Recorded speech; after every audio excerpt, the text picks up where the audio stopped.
Nissan's R32 GTR is arguably one of the most iconic cars ever to come out of Japan.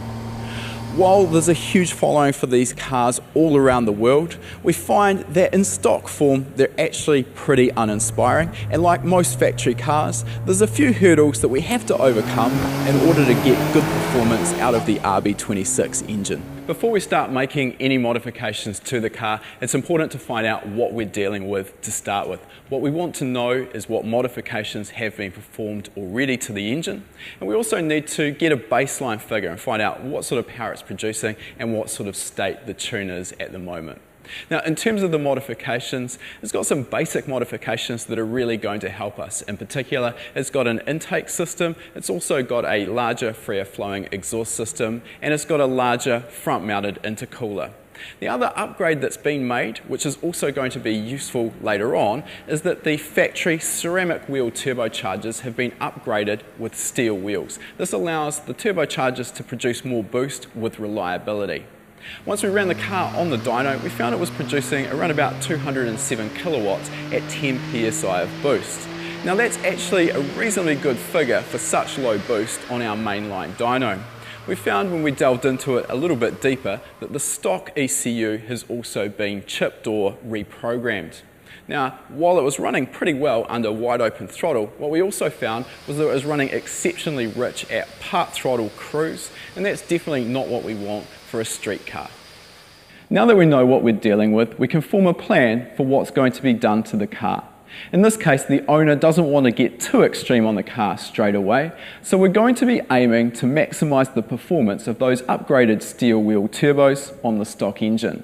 This is going to require a way of tuning the ECU, and from past experience, with the power levels we're aiming for, an upgraded fuel system is going to be essential. In order to control the turbos, we'll also need a boost control system. And lastly, we're also going to do away with the waste spark coil system that had been fitted by the previous owner. With any engine, accurate tuning is essential to providing both maximum power and torque while also ensuring reliability. With a car like the R32 GTR, there are a range of options, and certainly there are ways of retuning the stock ECU, and in fact the ECU fitted to the car when it was delivered to us had an aftermarket EEPROM fitted to it. However, technology has moved on a long way, and we've made the decision to go with an aftermarket standalone ECU. When we've made this decision, we've still got some options. We can go with a universal wire-in ECU, where we would need to make our own wiring harness, or, as we've gone in this case, with a plug-and-play replacement ECU that fits inside the factory ECU housing and also plugs into the factory wiring harness. Now, this is always the cheapest or most cost-effective way of adding an aftermarket programmable ECU to your car, but it also requires that your factory wiring harness is in good condition. Now, in this case, with the R32 GTR, this actually was a little bit marginal. With over 27 years of abuse and the heat inside the engine bay, a number of the factory connectors had started to become brittle and crumble. We looked at the overall condition of the wiring loom though and decided that it was sound, and simply decided to replace those connectors that were becoming brittle. A lot of people think that if we're using a plug-and-play replacement ECU that our tuning options may become limited because we're restricted to the factory wiring harness. Now that's not actually the case. The Link G4 Plus ECU we're using allows all of the functionality of their standalone wire-in ECUs, and in order to get around the limitations of the factory wiring harness, we can add a breakout connector to add additional sensors, inputs and outputs as required. With the ECU taken care of, we can move on and deal with the fuel system. In this case, we're replacing the stock injectors with a set of Bosch 1000cc EV14 injectors, and we're also upgrading the fuel pump with a Walbro 255 litre per hour pump to make sure that it can keep up with the larger injectors.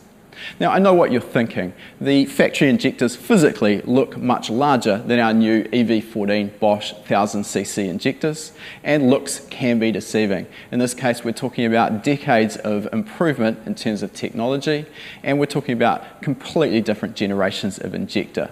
So the Bosch EV14 1000cc injectors can supply more fuel, and they're also much smaller physically. They also do a much better job of controlling the fuel delivery at very small pulse widths. So we've got improvements right through the injector flow range. An important consideration when changing injectors is the impedance of the injectors. In this case, our old original injectors are a low impedance injector, and this means that the GTR engine bay is fitted with a ballast resistor pack that controls the current flow to the injectors. When fitting the new high impedance injectors, we need to bypass this ballast resistor pack.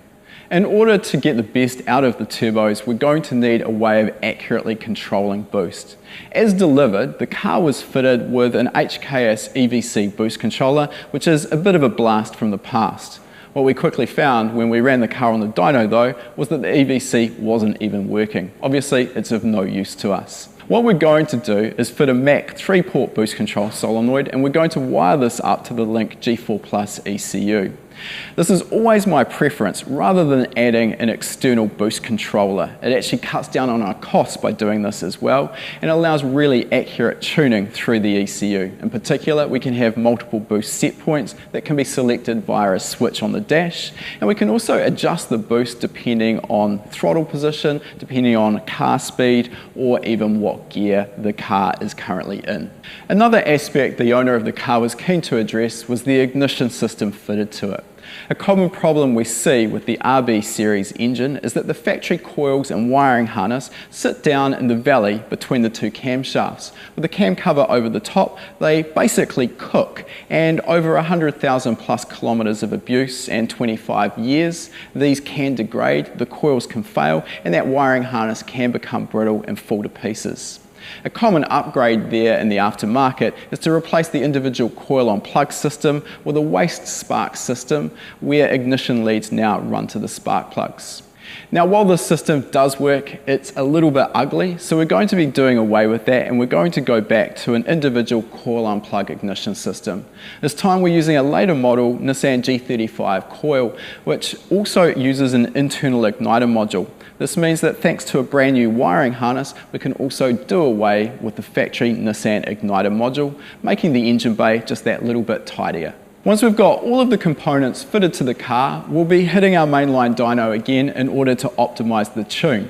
We'll be covering this in an upcoming video, and in particular, we'll focus on some of the oddities that are presented by the RB26 engine due to its individual throttle body design. If there's any questions you've got or anything you'd like to see on this GTR, please let us know in the comments below. If you like that video, make sure you give it a thumbs up, and if you're not already a subscriber, make sure you're subscribed. We release a new video every week. And if you like free stuff, we've got a great deal for you. Click the link in the description to claim your free spot to our next live lesson. You'll learn about performance engine building and EFI tuning, and you'll also have the chance to ask questions which I'll be answering live. Remember, it's 100% free, so follow the link to claim your spot.